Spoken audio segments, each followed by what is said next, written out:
프린트물 제가 그 한 거는 다 나눠 드렸습니다. 아니 강의 내거 말고 이거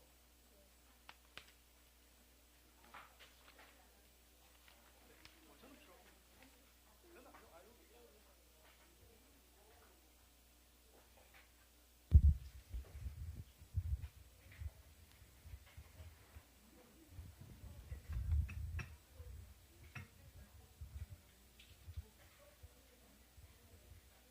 준비되셨나요?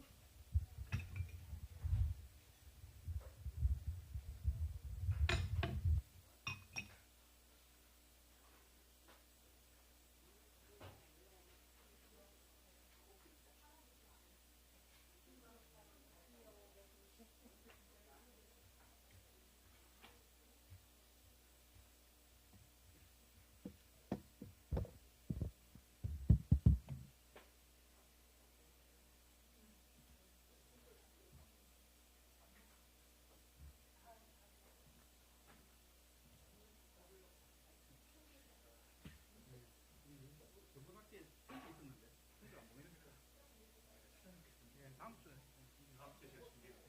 그리고 저도 이게 저번 학기에도 이렇게 써서 준비하고 하니까 음향 쓰시게요, 선생님? 음향 쓰실 거죠?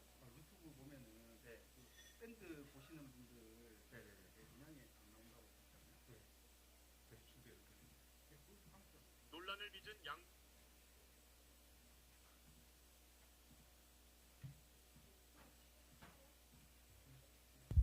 네, 2교시 수업을 시작하겠습니다. 모두 자리에서 일어나 주시기 바랍니다. 저희들에게 부처님의 가르침을 전해주실 강사 스님께 합장 3배의 예를 올리겠습니다.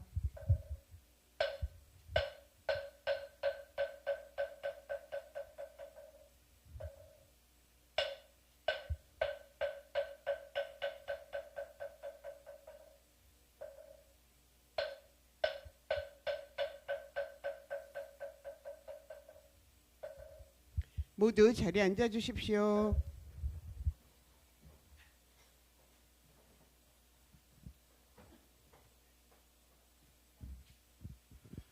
예, 반갑습니다. 예,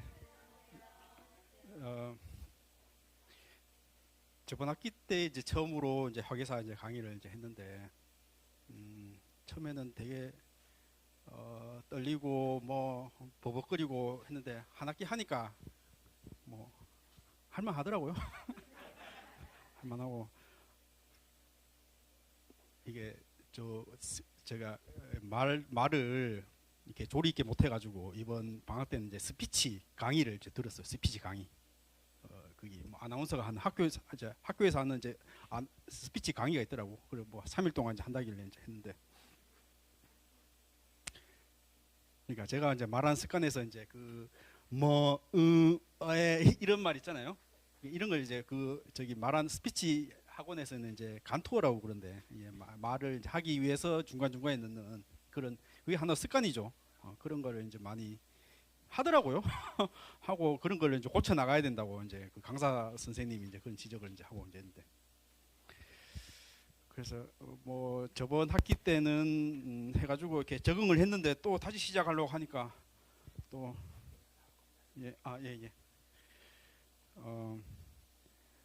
제가 잘 할 수 있을지 떨리기도 하고 긴장이 되기도 하고 그렇습니다. 이번 주말 반은 또 다 이렇게 멤버가 또 다 새로운 멤버들이고 이제 하니까, 저번 학기 때도 보니까 이게 처음에는 많이 나오던데 한 중간 넘어가니까 이제 한 반도 안 나오고 이제 뭐 원래 다 수업하면 뭐 그런 게 다 뭐 자연스럽지만은 줄어드는 거는 뭐 강사의 책임도 크다. 그래서 이번 학기 때는 제가 조금 재밌게 열정적으로 해가지고 반토막 나는 일이 없도록 여러분들도 공부 열심히 하기 공부를 이미 등록하고 이제 불교 공부를 하기로 이제 결심했으니까 빠져나가는 사람 없도록 이렇게 끝까지 함께 해주셨으면 고맙겠습니다. 제 소개를 간단히 하면은 이제 사실 제가 화계사에서 되게 오래 살았더라고. 화계사에서 산 건 아니지만 요 백상원에서 제가 살고 있거든요. 백상원에서 살고 있는데 제가 2013년부터 백상원에 살았으니까요. 2013년 동국대 백상원 요 밑에 올라오다 보면은 빌라가 하나 있고 그 옆에 이제 그 건물이 그 이제 스님 이제 동국대 기숙사죠. 예, 동국대 기숙사. 우리 부처님 오신 날 촛발할 때 우리 등도 이제 달고 하는데 그 신도님들도 달기도 하고. 그러니까 뭐 거기에 이제 뭐 옛날에 이제 숭산 스님이 계실 때 이제 불교 정화 운동 60년대 이제 불교 정화 운동할 때 이제 동국대에서 이제 그 정화 운동할 때 숭산 스님 많이 도와드리고 이제 뭐 그에 대한 이제 보답으로 이제 백상원을 이제 여기에 기숙사를 이제 여기에 이제 땅을 이제 이렇게 기부를 해준 거죠. 종단에 조기 종단에. 그래서 백상원 그 부지는 이제 화기사 땅이고 건물은 이제 학교 소유로 이제 이렇게 돼 있는데 뭐 그래서 13년부터 살았으니까 뭐 중간에 한 3년 뭐 정도 이렇게 뭐 다른데 소임 살기도 하고 했지만은 그 따지고 보니까 한 10년간을 여기 살았더라고요. 10년간을 살고 제가 경북 영도에서 이제 태어나고 이제 대구에서 이제 뭐 어린 시절을 이제 거의 보내고 이제 했는데 따지고 보니까 서울에서 제일 오래 살았더라고. 출가는 이제 해인사에서 하고 뭐 해인사에서 출가하고 살아도 뭐 한 5년 6년 정도 살았고 뭐 10년 이상을 산 게는 서울이고. 가만히 생각해 보니까 우리 스님들끼리 농담조로 이제 뭐 서울에 사는 스님들을 이제 공부한 돌을 닦는 수도가 아니고 이제 수도 서울에 산다니까 수도승이라고 이제 하는데 처음 들어요. 그래서 제가 수도승이 된지도 벌써 출가한지는 뭐 제가 2004년도에 출가했으니까 한 20년 넘었는데 그 반 이상을 이제 서울에서 살아가지고 뭐 돌을 닦는 수도승이 돼야 되는데 수도 서울에 오래 살아가지고 이제 수도승이 돼가지고 그래서 저는 이제 2004년도에 이제 추가를 해서 이제 해인사로 추가를 하고 해인사 승가대학 스님 만드는 이제 학교죠. 스님 만드는 학교 전통 이제 강원에서 4년 정도 이제 공부를 하고 또 선원 참선하는 그 수행 그 선원에서 한 3년 정도 이제 수행을 하다가 저는 하여튼 좀 공부를 하는 게 체질이 맞는 것 같아. 그래서 한 3년 정도 하니까 이게 뭐 공부가 참선 공부가 뭐 저하고 안 맞다기보다도 더 나한테 맞는 걸 해야 되겠다. 공부가 하고 싶더라고. 물론 뭐 이렇게 제가 추가하기 전에도 이제 대학교를 뭐 잠깐 한 1년 정도 다니다가 뭐 군대 제대하고 이제 절로 왔지만은 그래서 공부를 하고 싶어가지고 그때 선방 이제 그만두고 이제 2014년도에 이제 동국대 불교학과로 이제 학부로 이제 처음 이제 하고 그래서 4년 졸업하고 또 뭐 또 거기서 이제 석사로 저는 이제 불교학을 한 게 아니고 서양 철학을 했어요. 서양 철학. 서양 철학하고 불교하고 이렇게 조금 이렇게 비교하는 뭐 그런 연구를 했는데 뭐 불교의 연장선이죠. 불교의 연장선으로. 그래서 제 관심사는 좀 불교를 뭐랄까 좀 현대적인 언어로 조금 현대 학문에 맞게 조금 이렇게 그 쉽게 조금 현대인 언어로 맞게 그렇게 좀 설명을 해줬고 연구를 해주면 좋겠다 생각해서 이제 석사를 거기서 하고 이제 박사는 이제 경희대 그 서양 철학으로 이제 지금 수료를 했어요. 수료를 지금 논문 쓰고 있는데 그 제 관심사는 이제 뭐 인지과학이나 뇌과학 뭐 혹은 뭐 서양 철학 그런 것들로 이렇게 불교를 어떻게 쉽게 알기 쉽게 설명할 수 있을까 이제 그런 분야로 관심을 가지고 이제 논문을 쓰고 뭐 그러고 있습니다.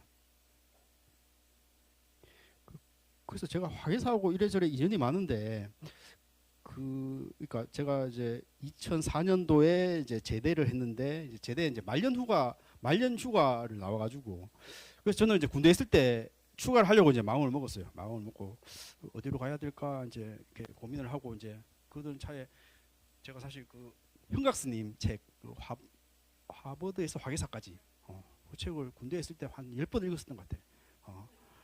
그래서 야 참 내가 갈 길은 스님이 되고 공부를 하는 수밖에 없다. 뭐 그런 마음을 먹고 그 책을 참 열심히 읽고 숭산 스님 책도 부처님께 죄를 털면 저기 선의 나침판 뭐 이런 뭐 여러 가지 책도 읽고 그래서 화기사를 추가해야 되겠다 해서 이제 이게 어떨까 싶어가지고 이제 말년휴가 때 여기 왔어요. 왔는데 그때 2004년 뭐 한 5월 뭐 그 정도 된 것 같아요.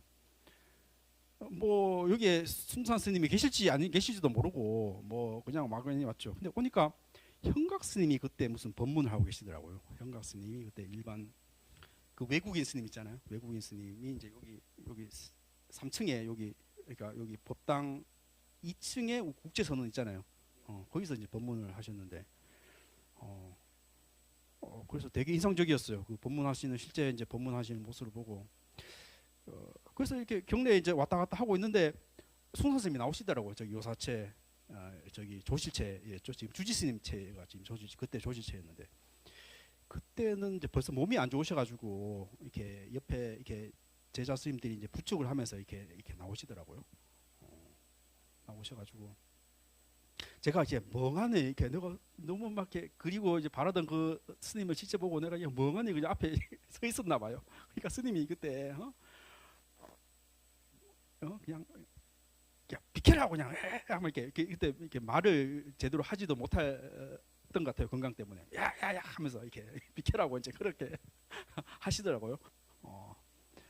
그래서 이렇게 그러니까 뭐 그때도 벌써 뭐 몸이 많이 이제 안 좋으시고 뭐 투석 치료 신장이 이제 많이 안 좋으셔가 투석 치료도 이제 말년에 받으시고 그래서 이렇게 숭산 스님 뭐 제자를 받을 리도 만무하고 여기는 인연이 아닌가 싶어가지고 이제 행사로 왔죠.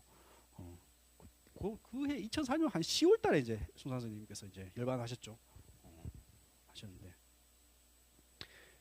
어쨌든 뭐 돌고 돌아가지고 어쨌든 화계사에서 그때 화계사 추가하고 싶어가지고 왔는데 2004년도에 그때 인연이 되지 못하고 근데 돌고 돌아가지고 뭐 화계사 도량 안에서 제일 이제 스님 생활 중에 20년 중에 10년을 이제 여기서 이제 산 케이스가 돼가지고 뭐 인연이 그렇습니다. 그래서 뭐 작년에 뭐 이렇게 여기 불교대학 강사를 구한다 해가지고 뭐 우연히 이렇게 우리 도반 스님 소개로 이제 오게 됐는데 그렇습니다. 하여튼 뭐 저 작년에 저번 학기 때도 이제 강의를 하면서도 그렇잖아요. 혼자 책을 읽는 거 하고 이거를 이렇게 쉽게 남한테 신도님들한테 이제 전달하는 거는 뭐랄까 뭐 훨씬 더 많이 공부를 해야 되는 거고 또 말하자면 이런 노하우가 있어야 되는 거죠. 어떻게 하면 이렇게 비유를 하면 쉽게 설명할까, 어떻게 재밌게 설명할까, 이런 것들이 있어야 되는데 이런 것들이 사실 경험이 쌓여야 되는 거죠. 경험이. 그러니까 우리 대학의 교수님도 그래요. 연구를 잘하시는 교수님도 있죠. 그런데 전달력은 너무 없어. 전달력이 없어. 뭐 아는 거는 많고 뭐 논문도 많이 쓰고 뭐 학자 뭐 유명 학자인데 이게 전달력이 없어서 학생들이 이해를 못한. 그 반면 뭐 그냥 그전 그런 학자인데 전달력이 너무 좋으셔가지고 학생들한테 이렇게 쉽게 전달하는 그런 교수님도 있고 그렇죠. 그렇죠. 이렇게 혼자 내가 아는 거를 쉽게 전달하고 이런 것들은 또 이렇게 노하우고 경험이 쌓여야 되고 이제 또 노력이 있어야 되는 거죠.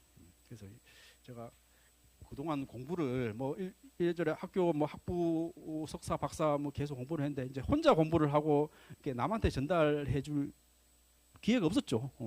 기회가 없었는데 저번 학기 때 이렇게 좋은 기회를 이렇게 와가지고 이렇게 제가 많은 경험을 하고 그래서 이번 학기 때도 계속 이렇게 여러분들 앞에서 강의를 하게 되었습니다. 그래서 저는 불교를 뭐랄까 학문으로 만난다. 우리는 뭐 여러분들 뭐 다들 뭐 불교 대학에 오셨으니까 불교대에 뭐 여러분들 각자의 불교 대학에 왜 왔느냐 뭐 각자 이유가 있겠죠. 이유가 있겠지만은 뭐랄까 학문으로서의 불교 그러니까 이런 것들은 사실 우리의 삶에 얼마나 도움이 될까. 말하자면은 제가 불교 대학 가면은 이제 스님만 있는 게 아니라 일반 학생들도 있는 거예요. 고등학교 나오는 학생. 뭐 그 학생들은 나름의 이제 불교를 공부하고 싶고 뭐 어떤 불교 철학을 공부하고 싶어가 왔겠죠. 왔는데 이제 불교 대학에 4년 동안 공부하고 나면은 이제 실망하게 되죠. 도대체 믿으라는 거냐 말라는 거냐 이제 이런 이제 물음입니다. 그러니까 이 학문순으로 불교는 이렇게 말하자면 부처님 저기 형상이 있으면은 어떤 신앙으로의 불교는 부처님께 삼배를 하고 예경을 하고 어떤 공양을 하고 뭐 이런 의미라면은 학문으로서의 불교는 저 작품은 이런 식에 만들어졌고 저 수위는 어떻고 이제 이런 식으로 이렇게 배운다는 거죠. 불교 역사하는 것들도 뭐 초기 결집이 언제고 중국 불교가 어떻게 생겨났고 뭐 이런 식의 그러니까 이런 식의 불교를 만나면 우리 삶에서 전혀 도움이 안 된다. 말하자면은 우리의 인생의 시련이 왔을 때 불교적인 배움들이 하나도 도움이 안 되는. 그래서 배우고 나서 하나도 안 남고 도대체 믿으라는 거냐 말라는 거냐 이런. 아니 그렇잖아요. 경제학자 부자가 되고 싶어가지고 경제학과를 졸업했다. 그랬다가 부자가 되는 거 아니잖아요. 그래서 인생의 문제를 해결하기 위해서 나는 불교 학과를 왔다. 학예사 불교대학에 왔다. 이런 것들이 우리 삶의 문제 하나도 도움이 안 된다. 학문으로서 만나는 불교는 어떻게 만나야 되느냐? 그렇죠. 정치라는 것도 그렇죠. 정치라는 것도 사실 먹고 사는 문제가 아니겠어요. 뭐 잔이 우니 뭐 이념 논쟁하는 사람도 있겠지만은 어쨌든 정치라는 게 어떤 먹고 사는 문제를 해결해주고 사람들을 삶을 행복하게 해주는 것이다. 불교도 내 삶 속에서 어떻게 내가 내 고통, 괴로움 이런 문제를 어떻게 해결해주고 부처님께서는 어떻게 말씀하셨나, 조사 스님께서는 어떻게 말씀하셨나 이런 것들이 사실 우리 몸으로 체화되는 그런 지혜가 돼야 되는 거예요. 지혜가. 성철 스님께서 이제 그렇게 얘기했어요. 100일 법문 하실 때 60년대 이제 회사에서 100일 법문 하실 때 이제 100일 동안 이제 부처님 법에 대해서 뭐가 부처님 법인지에 대해서 이제 100일 동안 이제 강설을 했어요. 그 할 때 이제 첫 마디가 뭐냐면은 스님들 앞에 앉혀놓고 여러분들 지금부터 내 말은 귀를 열고 듣지만은 하도를 들고 계시라. 하도를 들면서 내 법문을 들어라. 하도도 안 들고 내 그냥 뭐 이런 불교가 뭐냐고 하는 거는 그냥 신주 없는 제사다. 신주 없는 제사가 뭡니까? 제사를 지낸다는 건 누구 앞에 제사를 지낸다고 이렇게 위패가 있어야 될 거 아니에요. 근데 위패가 없이 제사 지내는 건 아무 의미가 없잖아요. 마찬가지로 우리가 불교를 배우지만은 우리가 수행과 함께 불교를 만나야지 수행 없이 우리 그냥 이렇게 지식으로 만난다는 것은 위패 없는 제사와 같이 아무 의미는 없는 것이나 그렇다는 거죠. 여러분들 아니 불교 지식 뭐 유튜브만 하더라도 유튜브 뭐 온갖 요즘 뭐 챗GPT 인터넷 인공지능 물어보면은 뭐 스님들보다 더 박사보다 더 많이 알려주잖아요. 그런 데 배우지 우리 여기 왜 왔습니까? 그렇죠. 지식으로 만나는 불교는 우리 다른 데서 얼마든지 더 만날 수 있는 것이죠. 여러분들 나를 괴롭게 하는 게 뭐고 나를 힘들게 하는 게 뭐고 저 인간 보기 싫은데 저거 어떻게 해야 되느냐 이런 문제들 삶 속에서 갖가지 나오는 문제들 이런 문제들 우리는 어떻게 해결해야 되는가 부처님은 어떻게 설법을 했었는가 어떻게 지혜를 가지고 극복할까 이런 것들이 삶의 문제인 것이죠. 우리 화계사는 뭐 그런 기도들 많이 있잖아요. 뭐 이렇게 뭐 새벽 예불부터 해가지고 뭐 어떤 다란이 기도 뭐 이런 기도들 많이 있잖아요. 참선도 있고 뭐 선 명상도 요즘 하고 그러니까 그런 것들하고 없이 병행이 돼야 되는 거죠. 그런 거 없이 그냥 그래 오늘 불교 대학 가서 스님 뭐하지 얘기 한번 들어보자.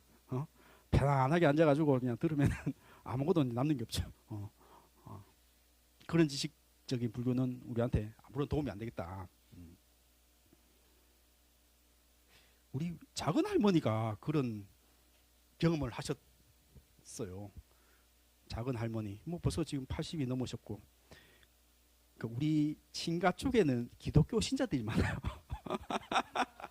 뭐 제가 스님이 된 거 뭐 별로 뭐 아니 그렇잖아요. 우리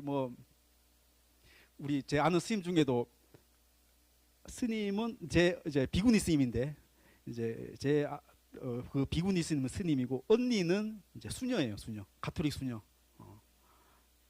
그런 경우도 있고 그러니까 우리 한국 안에서는 이제 그런 게 허용이 되죠. 뭐 이슬람이나 종교적인 정통이 되게 그 한데는 다른 성직자들이 같은 가족에 나온 건 허용될 수 없는데 우리나라에서는 이제 그게 가능한 게 사실 종교적인 우보다 가족이 더 이제 크게 뭉치는 이제 그런 거여 가지고 사실 이제 그게 허용이 되는데 사실 뭐 하여튼 기독교 이제 믿는 분이 많은데 그 최근에 들은 얘기예요. 할머니 이제 80 넘었는데 이렇게 뭐 20대 이제 결혼을 하고 나가지고 산후 우울증을 겪으셨나 봐요. 이제 이렇게 아기 낳고 뭐 남편은 이제 뭐 이렇게 밖에 일 바쁘고 그래서 산후 우울증을 겪어가지고 뭐 이렇게 남의 이렇게 옆에 소개로 이렇게 교회를 이제 가게 됐는데 뭐 새벽 뭐 교회도 그렇잖아. 새벽 뭐 예배를 보면은 뭐 찬송가도 부르고 뭐 이렇게 목사님 설교도 듣고 그 찬송가 부르고 설교를 듣자마자 그냥 하염없이 눈물이 나더래. 그냥 일주일 동안 계속 눈물이 나더래.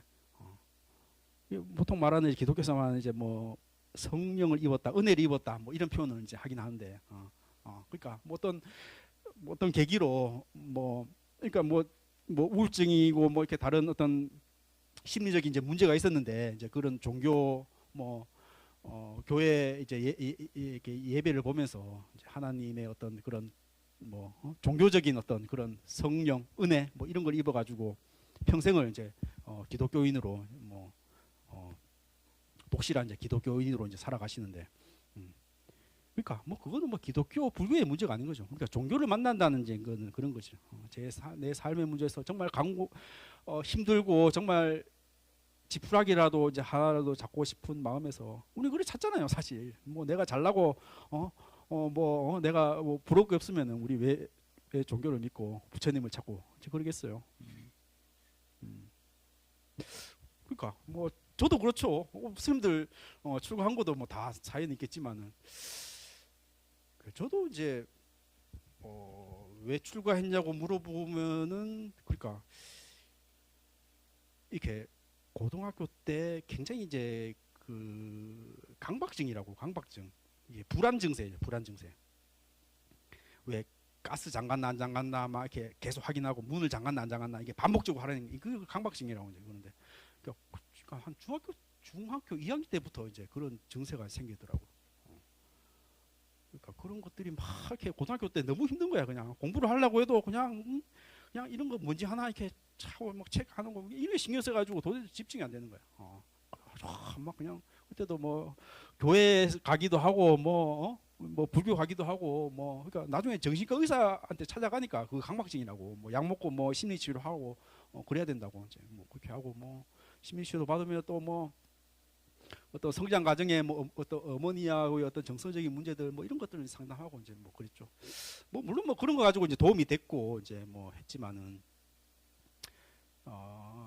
어쨌든 그런 걸 통해 가지고 내 삶의 문제를 이렇게 내가 괴로웠던 거지. 너무 불안해서 공부도 못 하고 그냥 내 마음 그래 내가 종교를 찾게 됐고 뭐 기독교로 갔다가 이제 나중에는 이제 불교 공부를 하게 되면서 나는 추가를 해야 되겠다. 이 불안을 극복하기 위해서 이런 결심을 하게 됐죠. 그러니까 지금 생각해 보면은 이제 15살에 이제 뭐 발병 아니면 뭐 했다면은 그러니까 그때 어떤 성장 과정 속에서 사춘기 지나가면서 어떤 뭐 두뇌의 어떤 호르몬적인 어떤 작용들 뭐 이런 것들 그런 것들이 크게 영향을 미쳤던 것 같아. 처음에는 이제 정신과 의사들은 어머니하고 뭐 어린 시절에 뭐 어떤 뭐 어머니가 나를 버리고 떠나갔다 뭐 그런 게 상처가 돼가지고 뭐 저 병이 됐다고 하는데 그런 거는 별로 설득력이 없고, 그러니까 그때 시기에 어떤 이렇게 내 몸이 성장하면서 이렇게 그런 것들이 이제 이렇게 나왔는데 그때도 뭐 이렇게 그냥 조금 뭐 운동도 하고 조금 여유를 가졌으면은 뭐 이렇게 지나갈 문제였던 것 같은데. 뭐 그냥 입시 스트레스 막 이렇게 해야 된다 뭐 이런 것들을 이렇게 그런 거하고 겹쳐지면서 이렇게 그런 것들이 되게 심했던 것 같아요. 어쨌든 뭐 그런 계기로 이제 불교를 만나게 되고 내가 정말 어떤 불안 내 인생의 근본적인 불안을 해결하려면은 정말 이렇게 불교 수행을 해야 된다. 부처님처럼 이제 깨달음을 이루어야 되겠다. 뭐 그런 이제 생각으로 이제 뭐 그런 생각을 가지고 있다가 뭐 제가 이제 제대하고 이제 출가를 하게 됐는데, 그렇죠. 뭐 저는 이제 그런 식으로 이제 만났던, 우리 도반 스님은 그래요. 우리 도반 스님은 그냥 뭐 저기 생각 없이 뭐 집에서 니 하는 것도 없이 뭐 마땅한 직업도 없는데 출가하라고 해가지고 그냥 떠밀려다시피 출가를 했는데, 출가해서도 뭐 한 10년간 그냥 대충 살다가 이게 스님 토구를 이렇게 자기 처소 토구를 이게 뭐 이렇게 빚을 내 가지고 이렇게 얻어 가지고 뭐 인테리어도 하고 빚을 졌죠. 빚을 져 가지고 뭐 이래저래 하다가 그 빚은 못 갚고 계속 이제 빚덩이는 늘어나고 뭐 토굴은 뭐 팔지도 못하고 정리도 못하고 이제 그런 상태에서 뭐 너무 스트레스 된 거야. 그 토굴 때문에. 그래서 그냥 내가 저기 너무 스트레스 받고 저거 처지도 못하고 그냥 내가 출가해서 불교 공부도 제대로 수행도 제대로 못했는데 내가 한번 공부는 한번 제대로 하고 한번 뭐 정리를 하든지 내가 죽든지 막 그렇게 해서 선방으로 갔어요. 얼마나 막 간절하겠어. 그냥 저 그냥 빚덩이에 앉아가지고 그냥 처리도 못하고 그냥 그런 이게 내 수행의 어떤 불교에 만나는 마지막이다 하면서 선방을 갔다. 정말 간절했죠. 그리고 뭐 앉자마자 뭐 하두가 어떻게 알고 참선이 어떻게 하고 전혀 몰랐어. 몰랐는데 뭐 옆에 스님들이 시키는 주는 대로 뭐 이렇게 했는데 뭐 그냥 뭐 산정에 빠져가지고 그냥 한철 만에 소위 말하는 이제 견성을 해가지고 이렇게 여러 스님들한테 인가도 받고 공부에 어떤 뭐 그런 경지에 이루는 그렇다고. 그렇죠. 그런 어떤 계기가 있어야 되는 거지. 그런 계기.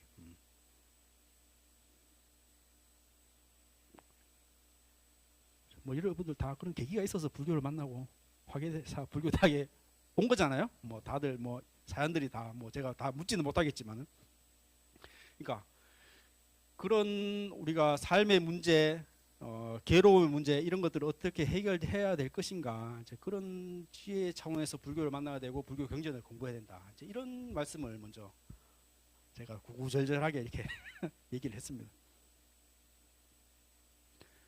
그렇습니다.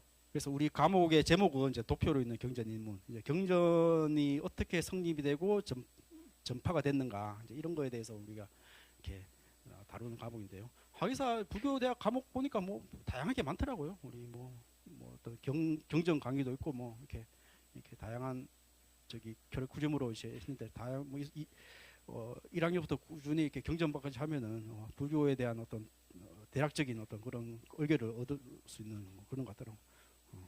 또 화계사 불교대학이 하여튼 서울 안에 불교대학 중에는 뭐 정말 잘 운영되는 그런 불교대학이라고 그러더라고요.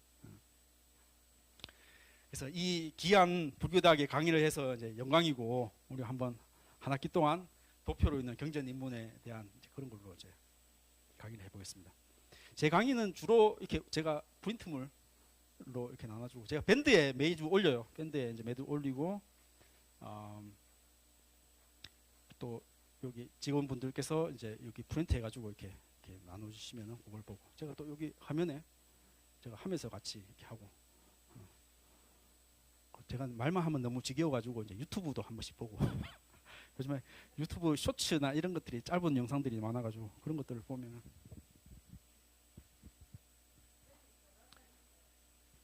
제가 성함 얘기하는 일륜입니다. 일륜. 나릴의 만륜자 일륜. 일륜입니다. 뭐 제 개인적인 뭐 질문 있습니까? 다른 뭐 질문 없죠? 네, 이제 그렇게 한번 우리 저기 경씨 여기 들어가서 한번 보겠습니다.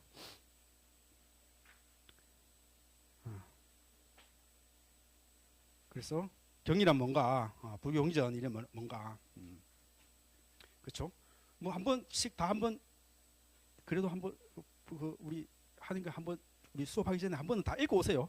읽고 우리 계획서도 이제 다 나눠줬잖아요. 계획서도 나눠주고, 계획서대로 뭐 물론 다 하는데 뭐 보통 뭐 한 주에 이제 하나 정도 한 장 정도 이제 하게 되고 어쩔 때는 이제 뭐 두 경, 두 개 정도 이제 하게 될 때도 있고 이제 그런데 그게 조금 안 지켜질 때도 조금 밀리기도 하고 또 땅해지기도 하고 이제 그럴 겁니다. 그래서 경에 대한 어원, 이제 경도 할 때 지구상의 경도에서 온 말이며 이제 직물에 이제 날을 의미하기도 한다. 곱게 뻗은 날처럼 이제 변하지 않는 진리를 나타낸다는 의미에서 부처님 말씀을 이제 경이라고 한다. 그렇죠. 불교 경전의 특징, 내용이 길든 짧든 부처님의 설법을 중심으로 교훈적인 내용을 담고 있다. 부처님의 가르침은 실로 깨어 만든 화환처럼 온갖 사물의 이치를 자각한 뒤 설한 진리이기에 오랜 세월이 흘러도 흩어지지 않는 뜻을 가지고 있다. 그래서 이제 84,000 법문, 그렇죠? 뭐 온갖 우리의 번뇌가 84,000가지처럼 이제 많듯이 84,000 법문이다. 뭐 그렇죠. 뭐 8만 대장경 그냥 8만 대장경. 정확하게 하면 뭐한 81,250장 정도 된다고 이제 그런데 뭐 보통 뭐 8만 대장경 그냥 84,000 법매다 하면은 그냥 많다는 의미로 이제 그리 받아들이면 되죠.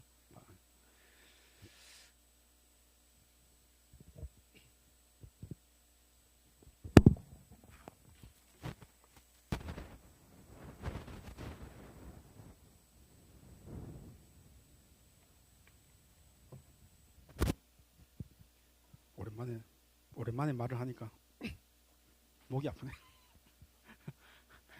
제가 저는 보통 이제 경희대에서 이제 들어가면은 학교로 가면은 이제 아침에 가서 저녁에 이제 여기 뭐 거의 기숙사는 잠만 자고 이제 하는데 하루 종일 이제 가만히 있으면 하루 종일 말을 안 할 때가 많더라고. 말을. 뭐 근데 뭐 말을 안 한다 해가지고 뭐 무슨 뭐 외롭다거나 지겹다거나 뭐 이런 의미는 전혀 아니고 뭐 말은 안 해도 뭐 혼자 내 생각은 수시로 돌아가는 거죠. 수시로 돌아가는 거고 주로 이제 책을 이제 보니까 뭐 책 속에서 계속 이제 이렇게 하는 거고 이제 그런데 그래서 오랜만에 말을 하려니까 이제 목이 아픈데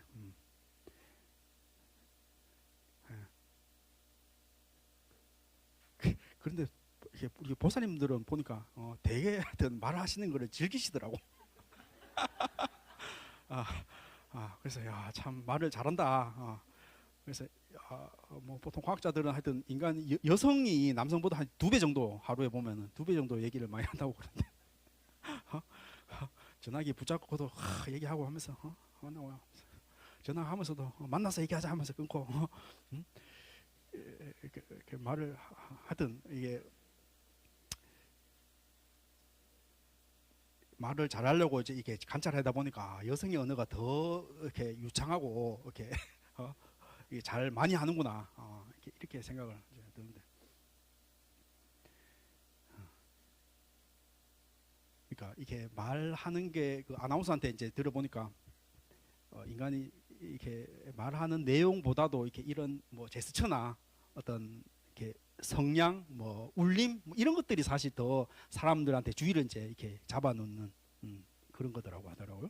물론 뭐 내용이 이제 바탕이 돼야 되겠지만은 이제 그 외에 제스처도 이제 많이 해주고 이제 성량도 이제 이렇게 울리 가지고 이제 발성 연습도 해주고 그래야지 사람이 저 사람 뭐냐 이게 강의 못하는 이제 선생님들 보면 이렇게 뭐 그냥 자기 혼자만 하듯이 하고 그냥 이렇게 그냥 이렇게 중얼중얼 하듯이 하면은 이제 주의를 이제 이러고 보통 이제 잠 오는 이제 강의가 되는 거죠. 첫날이니까 이렇게 눈이 초롱초롱한데 조금 지나면 조는 사람도 생기고 많이 할 것 같아요. 제가 이렇게 제스처도 많이 하고 이렇게 제가 이렇게 동영상도 이제 많이 보고 최대한 이제 지겹지 않도록 제가 스피치 학원에서 배운 거를 제가 많이 아직까지 뭐 이거 많이 쓰죠. 간투어 그죠? 별로 안 써요. 이거 항상 자각하라고 그러더라고. 이걸 내가 얼마나 쓰는지 이게 습관적으로 쓰기 때문에 이게 안 쓸 수가 없대. 누구나 쓰는데 이걸 습관적으로 이게 자꾸 말하는 내용하고 내가 하는 거하고 이렇게 시간이 안 맞으니까 자꾸 생각하면서 뭐 이렇게 하게 된단 말이죠. 그러니까 뭐 내가 하려고 하는 얘기를 이렇게 미리 딱 정리하고 혹은 아니면 이렇게 대본처럼 스크립트처럼 이렇게 딱 만들어 가지고 이렇게 머릿속에 넣고 해야지 이렇게 자연스럽게 이렇게 나온다고. 그게 안 나오면은 이렇게 생각하는 게 이제 그잖아요. 뭐 그거 있잖아요. 이렇게 된다고 이제 그러더라고. 자꾸 옆으로 빠지면 안 되겠죠, 강의가. 그래서 그 불교 역사를 이렇게 나누죠. 이거 뭐 많이 배우셨잖아요. 부처님 제세는 이제 기원전 뭐 5세기 624년. 그래서 뭐 한 이게 80년은 아니네 보니까 80년 정도 살. 하여튼 이게 역사적으로는 뭐 이렇게 조금 차이가 있어요. 정확한 언제 태어나셨고 이제 돌아가셨다 이런 것들이 이게 안 나타나는데 하여튼 뭐 대충 기원전 5세기 6세기 사이에서 이제 부처님 그때 계셨고 이제 초기 불교는 이제 그걸 포함해서 이제 그 초기 결집 1차 결집이 일어나는 이제 100년까지 그게 이제 초기 불교라고 하고 이제 부파 불교 시기가 있고 뭐 대승 불교 이렇게 시기가 있고 그래서 보통 뭐 옛날에는 이제 원시 불교다 뭐 이렇게 뭐 소승 불교다 뭐 이런 다양한 명칭이 있었는데 요즘에는 부처님 제시 때부터 해서 1차 결집 혹은 부파불교 시대까지 해서 보통 초기 불교라고 하죠. 초기 불교라는 건 보통 뭐 암경이나 니까야, 암경은 이제 한역 경전으로 이루어진 경전이고 이제 니까야는 인도에서 지금 이제 태국이나 이제 미얀마, 스리랑카 거기에서 이렇게 나오는 이제 그런 불교를 보통 니까야.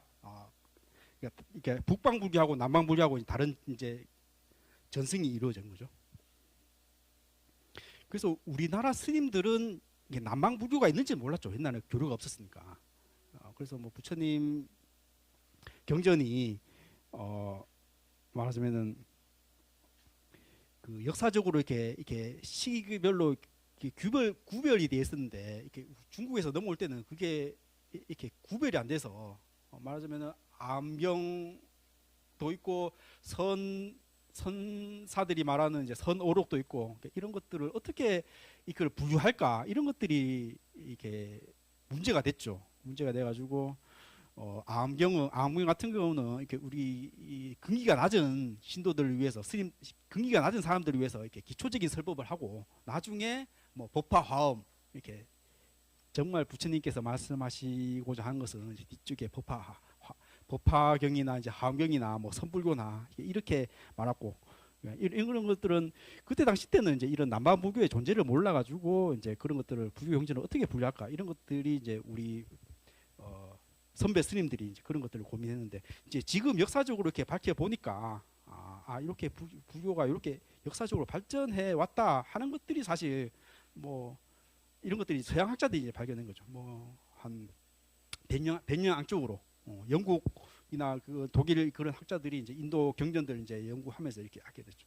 그런 것들이 이제 일본 학자들이 이제 배워오면서 이제 우리나라에서 받았고 이제 그래 됐는데 그래서 처음에는 이제 초기 불교 니까야 이런 것들을 이렇게 조금 우리 대승 불교 우리 한국 불교 안에서는 좀 낮은 가르침으로 이렇게 봤다는 거죠. 근데 지금은 이런 것들이 오히려 더 부처님 원음에 가깝다. 그래서 우리가 더 배워야 한다. 뭐 이런 것들이 한국으로 보면 한 30년 뭐 내외로 이렇게 해서 이거 그냥 화두해도 뭐 깨지는 사람도 없고 이거 되냐 뭐 이런 어떤 회의가 든 그런 일부 스님들이 이제 남방 뭐 보통 태국이나 미얀마 가서 이제 그 보통 윗바사나를 하죠. 윗바사나 이제 그런 수행을 배워가지고 이렇게 소개를 해가지고 지금은 선원 안에서는 보통 우리는 가나선하고 이렇게 화두만 드는 불교만 이제 알았는데 지금은 선원에서는 윗바사나 하는 스님들도 있고 화두하는 스님들도 있고 같이 공존합니다. 예전 같으면 그걸 상상할 수 없는데 뭐 지금은 이제 그런 것들이 서로 뭐 같은 다른 수행으로 뭐 이렇게 같이 공부를 하고 뭐 서로 좀 경쟁을 하고 있는 거죠. 뭐 어떤 선언에서 윗바사나 하는 사람들은 이제 뭐 받지도 않거나 뭐 그런 거는 뭐 최종적인 깨달음을 얻을 수 없다. 뭐 이런 스님들 사이에 이제 논쟁도 하고 이제 그러지만은 근데 뭐 사실 앉아가지고 뭐 내가 윗바사나 하는지 가나선 하는지 모르잖아. 물론 스님들은 저 사람 윗바사나 한다 뭐 이렇게 대충 뭐 눈치를 치고 한다는데 사실 모르잖아요. 앉아 있으면 내가 뭘 생각하고 있는 거 모르잖아요. 근데 사실 뭐 선원에서 수행하는 것은 뭐 어떤 수행 방법이 문제가 된다기보다도 생활 습관이 맞아야지 같이 사는 거예요. 생활 습관이. 말하자면은 나는 뭐 선원에서는 보통 3시에 일어나서 9시에 자는데 나는 뭐 아침 9시에 자서 오후 3시에 일어나야 된다. 이런 사람은 같이 못 사는 거죠. 그러니까 그건 생활 습관이는 거 생활 습관.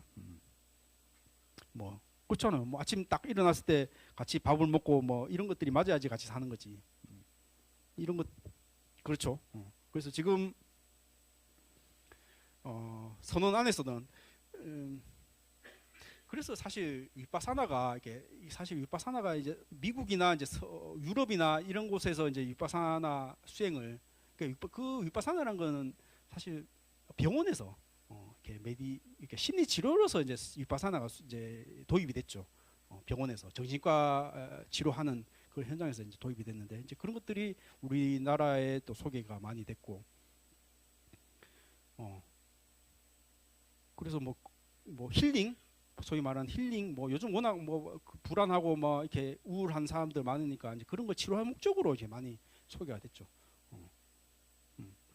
그래서 사실 가나선에 대한 어떤 위기 아니 서양에서 들어오는 윗바사나는 저런 효과도 좋고 치료하는 사람도 많은데 우리 가나선은 어떻게 이렇게 현대인한테 어떻게 할까 이런 고민으로 지금 뭐 선명상이라는 것도 사실 그런 거죠.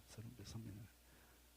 가나선이라는 건 하도 하나 들고 그냥 낑낑대고 그냥 하도 하나 앉아서 자복 안에 들고 주고 이렇게 싸우는 그런 방법이었는데 그런 것들을 지도하는 스님들도 부족하고 그런 거 하는 근기도 안 된다. 그래서 조금 뭔가 현대화시킨 뭐 그런 것들이 하나의 선명상일 수 있는데 그런 것들이 사실 윗바사나의 어떤 그런 것들이 많이 이제 도입이 된 거죠. 그렇습니다. 그래서 뭐 초기 불교 뭐 이런 것들 이제 요즘 그 윗바사나로 소개됐고 우리나라에 이제 들어왔다 뭐 이런 것까지도 이제 얘기를 하고 그래서 이제 결집이라는 얘기가 나오는데 말하자면 옛날에는 부처님 말씀을 이렇게 글로 옮긴다는 것이 되게 뭐랄까 금기시된 인도 문화 안에서 그 성인의 말씀이라는 것은 이제 말로 이렇게 전달해야 되는 것이지 글로 벌써 옮겨지면은 이게 그 어떤 권위를 떨어뜨리는 거다 이런 전통이 있었던 거죠. 불교뿐만 아니라 인도의 어떤 베다 전통이라는 것이 글로 안 만들었단 말이죠. 그러니까 스승과 스승 사이에 이렇게 말로서 전달돼주고 이렇게 뭐 이런 전통이 있었다는 거죠. 그래서 부처님 이렇게 열반하시고 나서 말하자면 제자들이 이 부처님 설법을 어떻게 전달할까 이런 고민을 뭐 당연히 하게 되겠죠. 부처님 이제 그 어떤 그 돌아가셔가지고 그때 상수 제자인 이제 마가섭 존자가 이제 500명의 이제 장로 그래서 이제 그거를 이제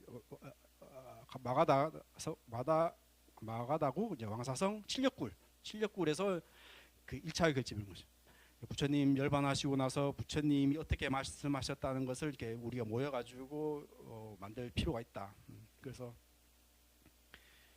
그 가섭 존자 상수 제자가 이제 주도를 하고 이제 안 한다는 이제 여시아문 이런 시 하는 것이 이제 안 한다가 이제 많이 하는 거죠. 안 한다는 뭐 워낙 기억력이 뛰어나가지고 부처님 말씀을 도시 하나 안 틀리고 이렇게 다 이렇게 암송하실 수 있다는 거죠. 안 한다가 이제 경을 읊고 이제 우빨리가 이제 유를 이제 암송하고 그래서 이제 대중이 합송을 해서 요거 부처님 말씀하신 거 맞다 해서 인정하면은 요거 경으로 옮기고 그렇게 해서 이제 경과 율이 이제 만들어졌다는 거죠. 요것이 이제 1차 결집이다.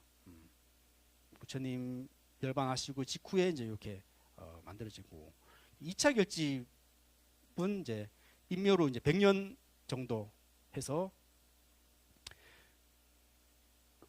계율 엄격 준수를 내수는 상자부와 이를 반대한 대중부 이걸 근본 부진이라고 그러는데 그러니까 100년 정도 지나면은 이제 어떤 직계 제자들이 이제 다 가고 이제 말하자면 이제 그 전수해 놓은 이제 가르침을 가지고 이제 어떻게 해석할까 이제 이런 문제들이인 거죠. 그래서 보통 14문제라고 그러는데 10가지 문제라고 그러는데 말하자면 그때는 이제 음식을 저장하는 그런 것들이 이제 금기시 됐죠. 근데 이제 소금 같은 거는 이제 워낙 중요하니까 소금을 저장할 수 있느냐 없느냐 이런 걸 가지고 싸웠다는 거죠. 또 뭐 보통 그 스님들은 12시 지나면은 이제 오후 보식인데 12시를 뭐 12시 정도 옛날에는 해시기로 됐으니까 12시 이렇게 지나가서 이제 손가락 두 마디 정도 지나가서는 이제 음식을 그래도 먹을 수 있다. 뭐 이런 문제라든지 뭐 돈을 소유할 수 있는 문제라든지 뭐 이런 문제들 이런 것들을 부처님 말씀 그대로 따라야 되는 것이지 그걸 뭐 이렇게 유연하게 뭐 손바닥 두 마디 정도는 뭐 지나가면서 먹을 수 있다 아니면은 뭐 소금 정도는 저장할 수 있다 뭐 이렇게 이렇게 유연하게 해석하면은 이게 부처님 가르침을 배반하는 거다 뭐 이런 거 가지고 이제 스님들이 이제 싸웠다는 거죠. 그 이제 근본 분열이 하는데 뭐 생각이 다르면 이제 헤어지는 거죠. 저 인간 사회에서 그래서 이제 엄격한 보통 뭐 이제 보수주의 보수적인 사람들이 모여서 만든 상자부고 이제 이런 걸 또 좀 진보적인 사람들을 만든 게 대중부. 뭐 어디 가도 다 그렇지 않습니까? 좀 근본적인 걸 따르자 한 사람들이 보수적인 사람이 있는 반면에 이걸 좀 뭐 새롭게 해석하자 뭐 이렇게 하는 사람들 있는 반면 뭐 그랬다는 거죠. 그러니까 요 때가 이제 상자부와 대중부로 이제 분열된 근본 분열이다.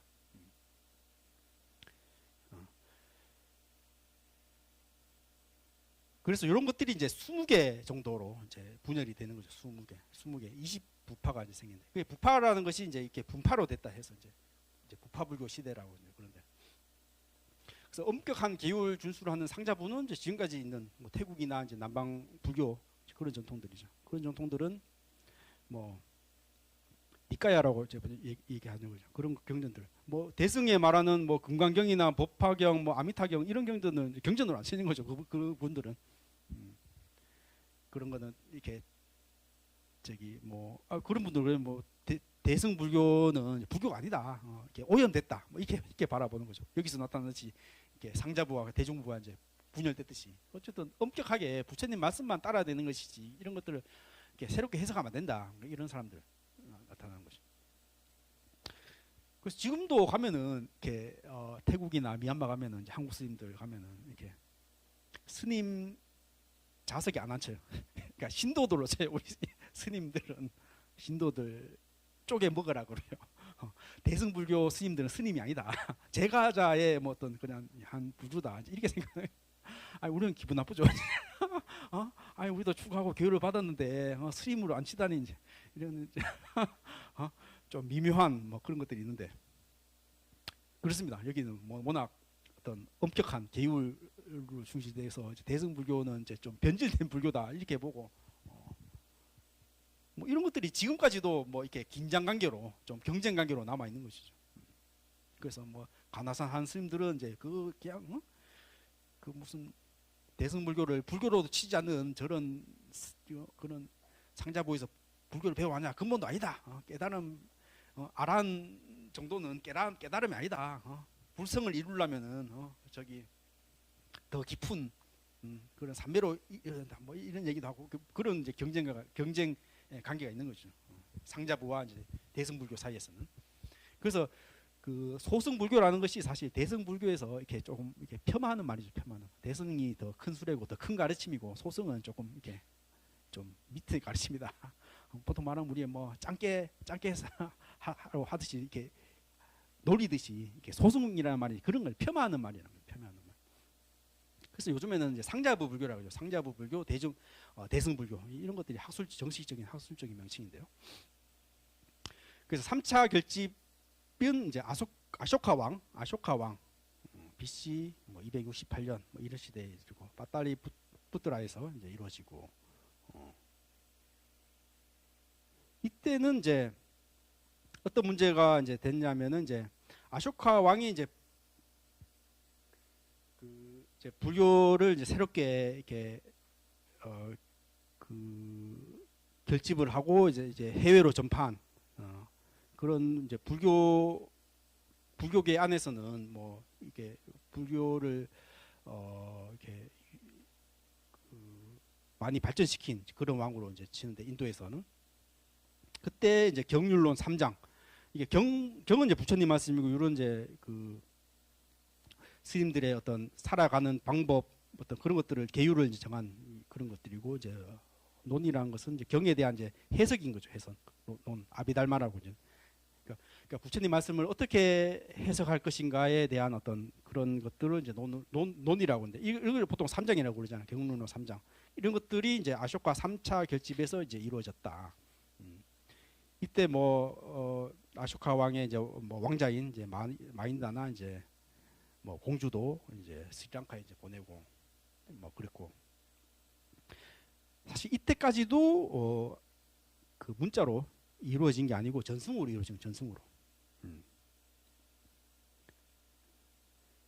전승으로 이루어진 거죠. 뭐 물론 이때도 문자도 있었습니다. 문자 있었는데 아까 말했듯이 이제 문자로 이제 한다는 것이 그 가르침을 이렇게 어지럽히고 낮추는 거기 때문에 이렇게 말로서 오히려 이렇게 말로서 전달하면은 더 사실 정확한 수 있는 거죠. 정확할 수 있는 거죠. 왜 그렇잖아요. 이렇게 글로 적으면은 그게 이렇게 그대로 전수되면은 이제 문제가 없는데 보통 글로 하면은 사실 이렇게 가피를 해 가피를 옆에 사람들이 꽂혀가지고 이거 내가 했다 하고 이런 것들이 이제 문제가 돼요. 근데 말로 전수를 하면은 이렇게 노래로 이렇게 딱 이렇게 하면은 정확하게 이렇게 할 수 있는 거죠. 우리 그렇잖아요. 노래도 그렇잖아요. 노래도 이렇게 뭐 어떤 음곡을 익혀가지고 이렇게 하면은 정확하게 외울 수 있고 그 글자 하나 안 틀리고 할 수 있잖아요. 그래서 뭐 이렇게 문자로 이제 하는 것들을 금기시했는데 지금도 뭐 3장을 이렇게 그 스리랑카나 남방 스님들 이렇게 다 외워요. 다 외워서 하는 스님들이 있어요. 그 스님들은 말 어릴 때부터 이제 그런 것들을 계속 읽어가면서 외워가면서 이렇게 그렇게 그 수행 받은 스님들은 이제 다 외운다고 그래요. 우리는 뭐 금강경 암송 대회 정도 하고 이제 그런데 거기는 뭐 그냥 어렸을 때부터 추가를 하고 이제 그러니까 그런 거를 외우고 하는 스님들도 있다고 그러죠. 그래서 이제 4차 결집 이때 사실 문자화되는 이제 시대고 이때는 이제 북방불교와 이제 남방불교가 이제 이렇게 나누어져 전통이 나누어져 있고 그러니까 북방불교에서는 이제 4차 결집을 이제 이렇게 뭐 대비파사론 뭐 이렇게 유부교하고 있고 남방불교에서는 이제 다른 전통으로 빨리 경전을 이제 폐역경으로 이렇게 이루어진 이게 다르게 설명하죠. 그죠? 폐역경이란 게 이제 그 넓은 잎에다가 이제 이렇게 글자를 새겨 가지고 이렇게 만든.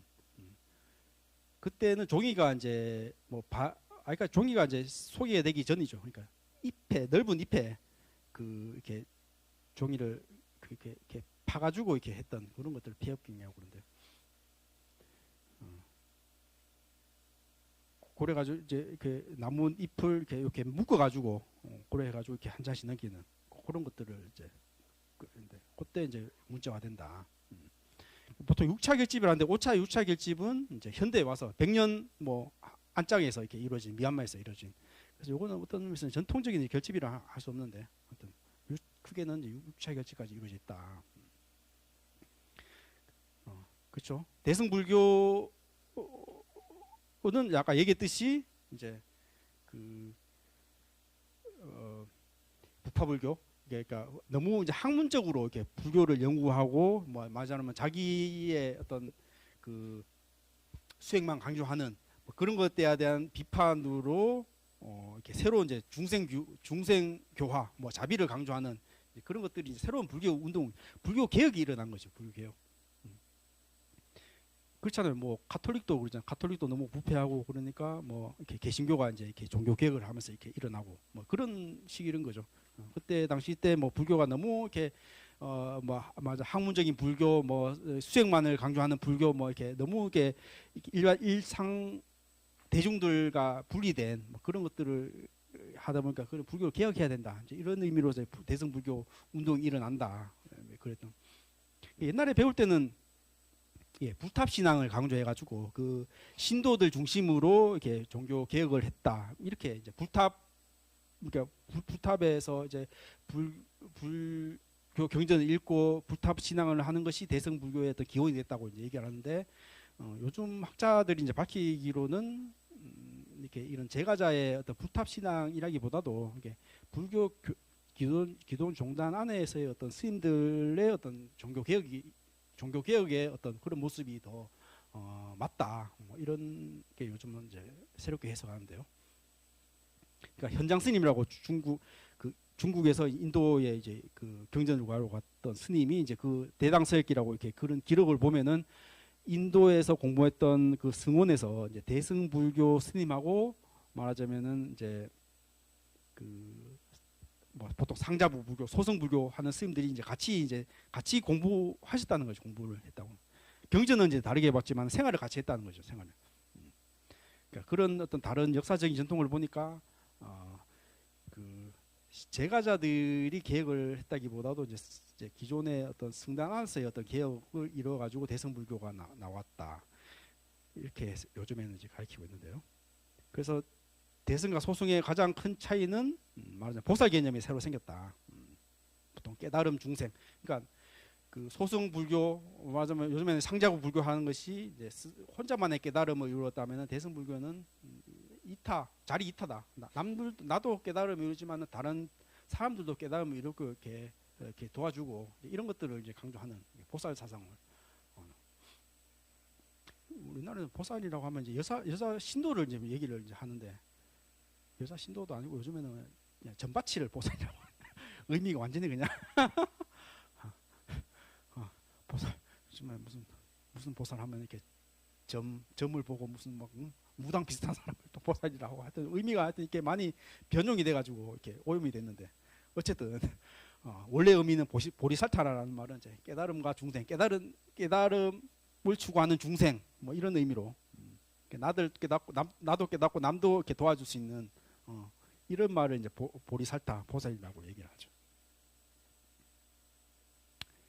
그렇죠. 뭐 의미가 많이 변형되고 불교도 보면은 뭐 어디가 좀 무슨 전보로도 가는 데 가고 뭐 예능 프로 이런 거 보면은 오방색 그러잖아. 오방색도 그렇고 막 이렇게 이렇게 그런 불교하고 어떤 그 토속 민간 신앙하고 이렇게 흐려지니까 이렇게 조금 뭐랄까 불교 안에서도 이제 그런 것들을 조금 이렇게 좀 그런 거 색깔을 좀 지워야 된다. 뭐 이렇게 이런 얘기도 하고 그래가지고 뭐 어떤 스님들은 이렇게 화려한 거 말고 뭐 그냥 뭐 원상 하나를 모신다든지 뭐 이렇게 요즘 절에서는 하기도 하는데 그렇죠. 뭐 그런 것들이 이렇게 언어도 오염되고 이런 어떤 불교 예술품도 이렇게 이렇게 다른 데서 이제 많이 갖다 쓰면은 이렇게 다르게 보이는 거죠.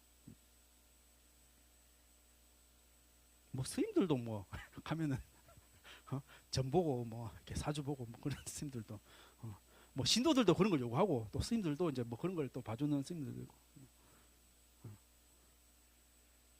화계사는 그런 거 많이 아니 뭐 그런 걸 또 뭐 이렇게 뭐 제약시하거나 뭐 회피할 필요는 없는데 뭐 어쨌든 뭐 스님들 안에서도 뭐 사주 보고 뭐 이렇게 뭐 그런 스님들도 많이 있고 뭐 이런 것들이 뭐 이렇게 신도들하고의 어떤 그런 교류 속에서 이제 그런 것들이 이제 나오져 있는데 이제 불교 안에서 보면은 이제 그런 것들이 어떤 정법이라고 할 수 없고 불교 전통에서 내려오는 그런 가르침이라고는 할 수 없죠. 점 보고 이렇게 뭐 사주 보고 이런 것들이 그렇잖아요. 뭐 믿는 사람들은 스님들이 탁 와서 그냥 야 절로 가 동쪽으로 가 뭐 해 몇 자리 딱 잡아주고 이렇게 해야지 뭔가 시원하잖아. 답을 딱 주고 그러면 좋겠지만은 우리 인생의 문제가 그렇지 않잖아. 뭐 그런 신통에 있는 사람도 있겠지만은 뭐 불교의 가르침이라는 것은 내가 스스로 공부를 해서 내 마음의 근육을 키워서 내 스스로 이렇게 지혜로 내 문제를 극복해 나가야 되는 거지. 뭐 어떤 계시를 받아가지고 어디로 가고 뭐 이런 것들은 뭐랄까 게으른 신앙 그러겠죠. 게으른 신앙. 스님이 어떤 답을 계시를 해서 간다는 것은 그런 것들에 의존하면은 말하자면 뭐 부처님 계율에 나와요.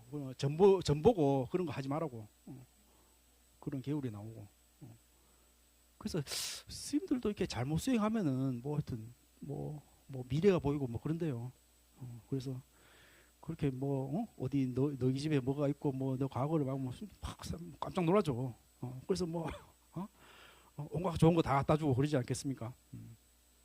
그런데 그런 것들이 말하자면은 그런 스님들이 보통 보면은 뭐 그런 능력들이 잠시 생겼다가 뭐 또 사라진다고 그래요. 뭐 그런 것이 얼마나 맞는지는 모르겠지만 그렇지만 그렇게 되면 결국은 그 얘기하는 스님도 괴롭고 그 믿고 따르는 그 신도도 괴롭고 그렇게 되는 거죠. 뭐 처음에 한두 번 맞더라도 그런 것들이 의지해 가지고 인생의 중대사를 결정하면은 아니 우리 지금 현재 보고 있지 않습니까? 뭐 정치인들이 뭐 어떤 전 보고 있는 무속 전마치가 표준 용어가 아닙니까? 무속에 따라 가지고 뭐 어떤 그런 결정을 해가지고 나라가 시끄러운 그런 경우들 많이 보고 있지 않습니까? 그러니까 그런 걸 맞추는 그런 걸 얘기해주는 스님도 괴롭고 신도도 괴롭게 되더라. 그래서 부처님께서도 이때 당시 때 왜 없겠었어요? 부처님 당시 때도 전 보지 마라, 중매 보지 마라 이런 얘기도 중매 보지 마라. 중매 보면은 뭐 이런 온갖 어떤 대소사들이 얽히니까 더 괴로움들이 많다. 괴로움을 만드는 어떤 전보는 행위나 어떤 뭐 중매서는 행위 그런 거 스님들이 하지 마라 이렇게 얘기를 했던 것이죠. 그렇습니다. 대승불교의 어떤 그런 사상들이라는 것은 뭐 이런저런 서원, 행원, 회양 사상 이런 것들은 초기 불교에서 나오지 않는 이런 모습들인데요. 뭐 아미타불의 어떤 48대원, 뭐 역사열의 12대원, 보현보살. 그러니까 뭐 남방불교 가서 간센보살 하면은 모르는 거죠. 간센보살이 뭐냐, 아미타불이 뭐냐, 뭐 이런 거죠. 근데 이제 대승불교 안에서는 어떤 그런 서원이나 회양 이런 개념들이 이제 새로 생겼다는 것이죠. 그러니까 뭐 아미타불이나 뭐 간센보살 이런 것들이 사실 그 인도나 이제 그 중앙아시아의 어떤 그런 기존의 신앙들을 흡수한 그런 형태인 거죠. 말하자면은 아마 이런 모습일 것 같아요. 지금으로 생각하면은 불교라는 것은 워낙 이렇게 포용력이 좋다 보니까 지금은 뭐 기독교하고 불교하고 어떤 뭐 경쟁 관계 있지만은 불교는 뭐 부처님, 예수님도 뭐 불교 안에 어떤 신앙으로 흡수할 수 있다. 뭐 그래서 사실 산신각도 오죠. 산신각이라는 것이 우리 토속 민속 신앙이에요. 산신각이라는 칠성을 모신다든지 조선시대 민속 신앙이야. 이런 것들 흡수했던 그런 경우죠.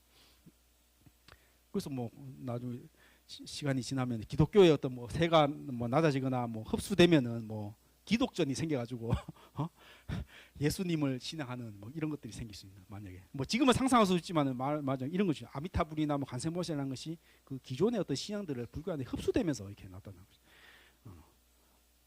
워낙 인도인들의 사유라는 것은 이렇게 뭔가 뭐 좋게 말하면 포용적이라는 거죠. 이렇게 물에 물 탄 듯 이렇게 흡수를 잘하는 거죠. 그래서 불교도 자기네 어떤 힌두교 신 안에 7번째 신으로 이렇게 흡수돼 버린 거죠. 나중에 이제 불교가 이제 인도에서 없어진 경우도 사라진 경우도 말하자면 그런 거죠. 힌두교하고 불교하고 굳이 구별이 안 되는 거야. 왜냐하면은 부처님도 하나의 그냥 힌두교 신 안으로 이제 통합이 됐기 때문에 이렇다는 건데. 그렇습니다. 그래서 대승불교 안에서는 이제 이런 어떤 보살 사상이 나타난다. 그리고 뭐 불탑이나 이제 불상 이런 것들이 이제 그러니까 초기 불교에서는 이제 부처님을 형상으로 만드는 것들도 이제 제약이 되고 문자로 만드는 것도 물론 이제 금식이 되고 형상으로 만드는 것도 금식이 된다. 어떻게 성스러운 어떤 그런 것들을 이렇게 글로 만들고 그림으로 그릴 수 있느냐 이런 것이. 그래서 부처님을 상징하는 이제 발바닥이나 어떤 법륜 이런 것들이 부처님을 상징하는 거죠. 어떤 그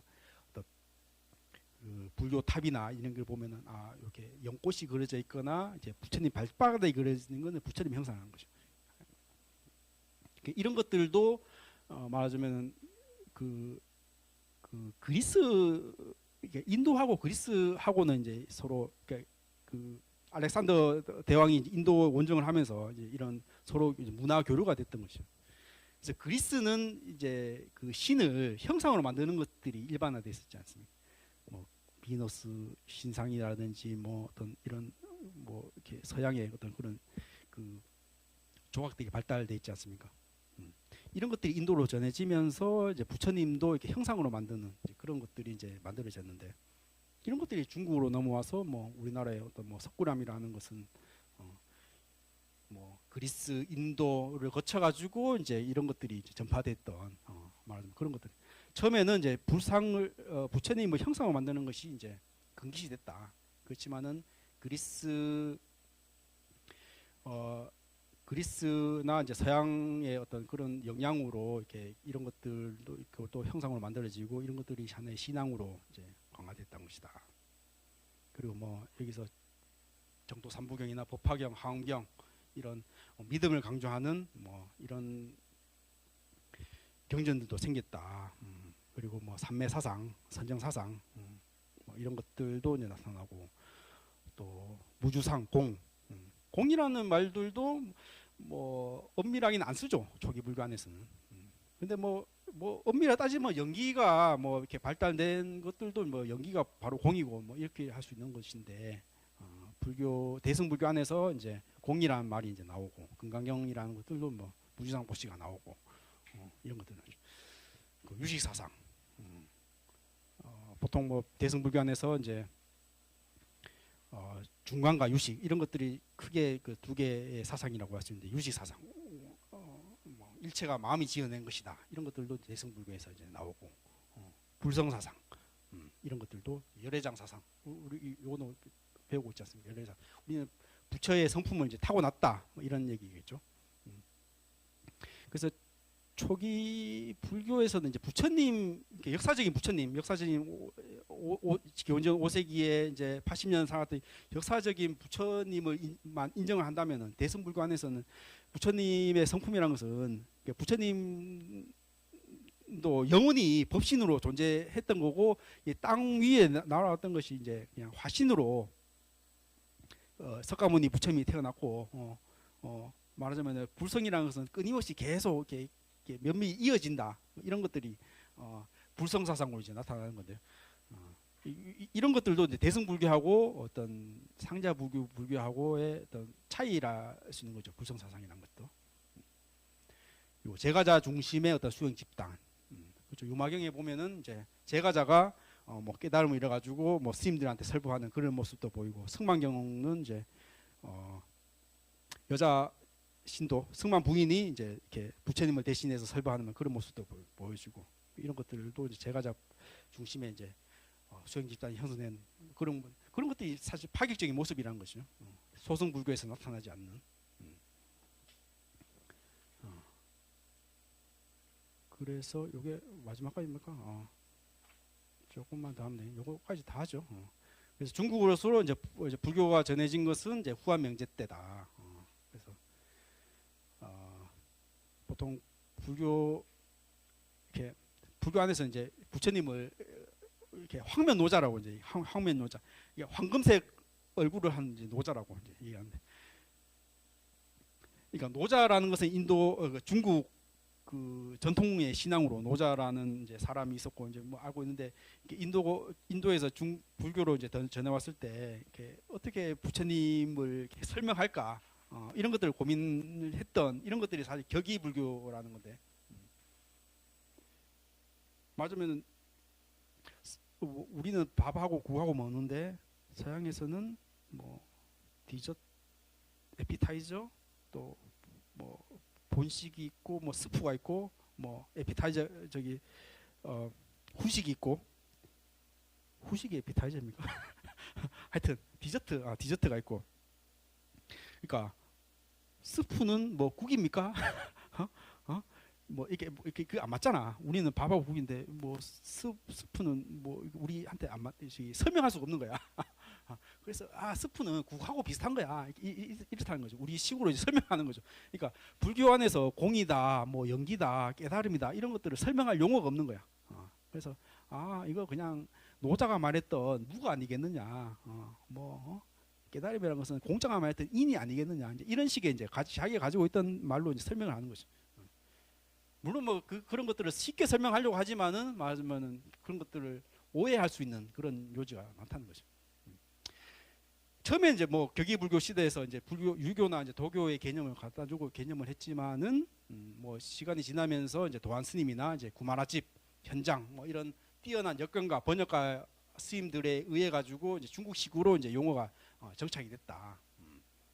그런 시대도 거쳤고 그다음에 이제 중국 그런 것들이 이제 중국 안에서의 어떤 불교를 새롭게 해석했던 그런 모습으로 뭐 전태화엄, 뭐 선불교라는 것들도 사실 중국화된 불교인 거, 중국화된 불교, 노장 사상이나 어떤 다른 뭐 유교 뭐 이런 것들을 다 이렇게 흡수하면서 이렇게 새롭게 만든, 새롭게 해석한 그런 불교를 할 수 있는 것이.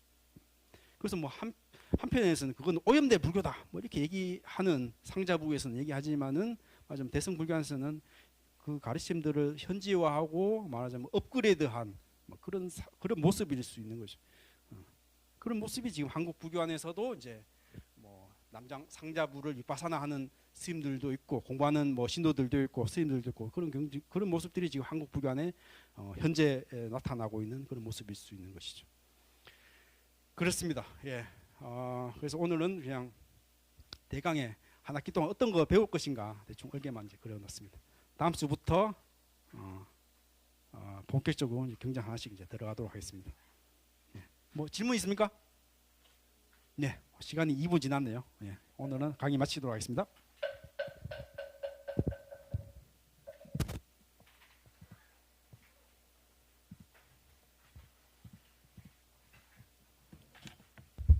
네, 오늘 강의해 주신 우리 스님께 다시 한번이 아니라 큰 박수 부탁드립니다. 감사합니다. 네, 공지사항 말씀드리겠습니다. 오늘은 이제 첫날인데 많이 와주셔서 너무 감사하고요. 혹시 주변에 등록 안 하시거나 안 오신 분들, 조장님들께서 한 번만 체크해 주시면 감사하겠습니다. 몇 분 계신 것 같은데, 총무님 다 등록하셨나요? 그럼 좀 알려주세요. 네, 조장님들한테도 좀 알려주시고. 예. 5분 정도 안 하셨다니까 조장님들한테 안 하신 분 알려드릴게요. 저도 연락드려보고 하도록 하겠습니다. 그리고 저희 이제 9월 22일부터 9월 24일 월요일부터 9월 22일 월요일, 화요일, 수요일 9월 24일까지 3일 동안 화계사에서 난치병 환우돕기 바자회를 하거든요. 그러니까 보통 바자회가 난치병 환우돕기 바자회가 화계사에서 먼저 하고 그 다음에 연합바자회가 10월 달에 열려요. 근데 우리가 이제 화계사에서 먼저 하는 이유는 그 연합바자회 때 아마 이렇게 각 종교별로 이렇게 얼마 이렇게 모아가지고 그 비용을 만들어야 되거든요. 근데 그렇게 하려면은 우리가 이렇게 다 십시일반 낼 수는 없으니까 여기 화계사 내에서 먼저 바자회를 해가지고 수익금을 만들고 그 연합 바자회 때 또 약간의 수익금을 만들어서 이제 그 우리 분담금을 아마 내는 것 같아요. 제가 알고 있기는 그렇거든요. 그래서 혹시 여기서 사업하고 계시는 분들이 있으면 또는 판매 가능한 생활용품 안 쓴 거요, 사용하지 않은 거가 있으면 조금이라도 사용하셨으면 안 되고요. 새 거 있으면은 이렇게 내주시면 감사하고요. 그리고 이제 10월 달에도 저희가 무슨 티켓을 팔 거지만 9월에는 저희가 티켓을 팔진 않아요. 그러니까 내부에서 하는 거니까. 그러니까 그때는 월화 수중에 오셔가지고 물건을 팔아주시면은 감사한데 그때 못 오시면 뭐 십시일반 이렇게 내주셔도 되고 지금은 대대적으로 뭐 내달라고 저희가 이렇게 얘기할 수는 없고 그런 일이 있다는 거는 알려드리겠습니다.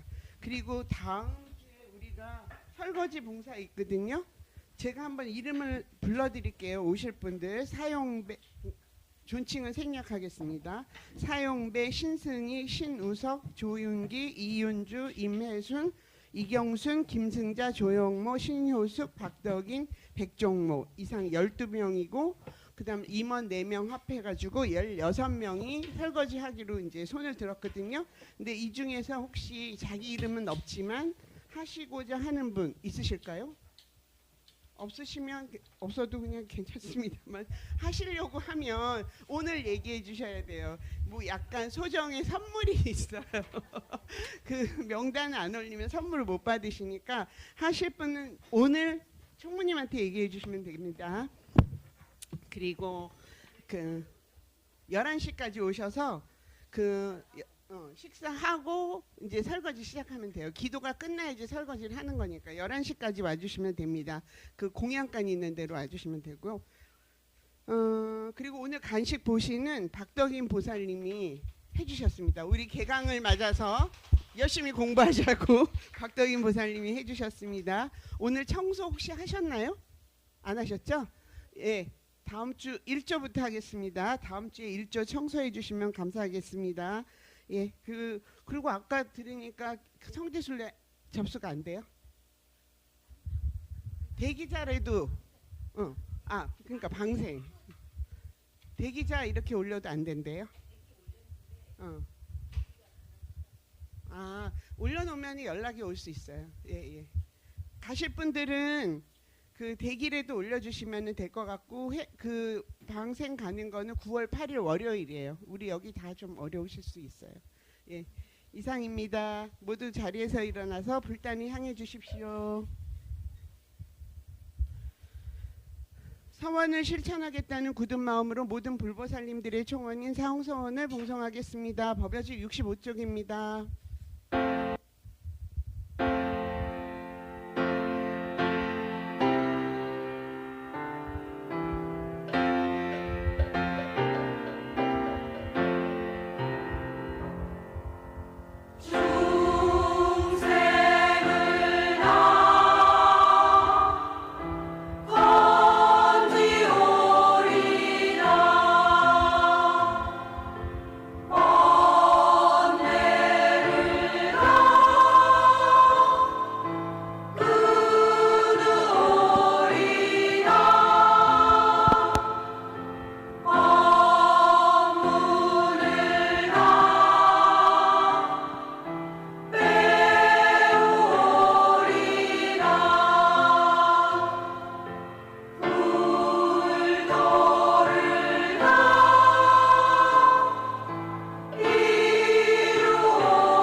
끝으로 사내가를 봉송하겠습니다. 어간을 중심으로 마주서 주시기 바랍니다. 법요지 66쪽입니다.